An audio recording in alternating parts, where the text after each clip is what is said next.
आजकल प्रमोटर्स अपनी ओनरशिप एक स्ट्रक्चर्ड फॉर्मेट में फैमिली ट्रस्ट के थ्रू होल्ड कर रहे हैं और इसका वेल्थ प्लानिंग पर क्या इफेक्ट आता है, चलिए डिस्कस करते हैं। सबसे पहला बेनिफिट है एसेट प्रोटेक्शन।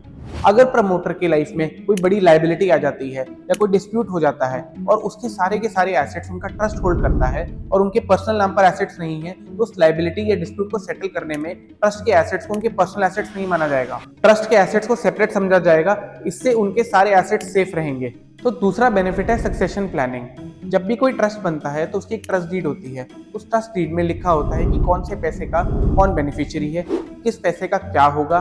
तो इससे सक्सेशन जो है मोर प्रिडिक्टेबल हो जाती है और ये विल से ज्यादा ऑर्गेनाइज मैनर है और फ्यूचर में डिस्प्यूट्स भी कम होती हैं। और तीसरा बेनिफिट होता है टैक्स प्लानिंग। वैसे फैमिली ट्रस्ट में कोई बहुत बड़ा टैक्स एग्जेम्पशन तो नहीं है, लेकिन कुछ स्पेसिफिक टाइप ऑफ ट्रस्ट जैसे चैरिटेबल ट्रस्ट को टैक्स की एग्जेम्पशन मिलती है। बहुत सारी कंपनीज तो अपने ही ट्रस्ट को पैसा देकर सीएसआर एक्टिविटी भी पूरी कर लेती हैं। इन शॉर्ट, ट्रस्ट बनाने से सारी की सारी वेल्थ का कंट्रोल प्रमोटर के खुद के हाथ में रहता है, लेकिन और भी सिक्योर तरीके से। ऐसे ही फाइनेंशियल इनसाइट्स के लिए हमारे चैनल फिनग्रो हब को सब्सक्राइब करें।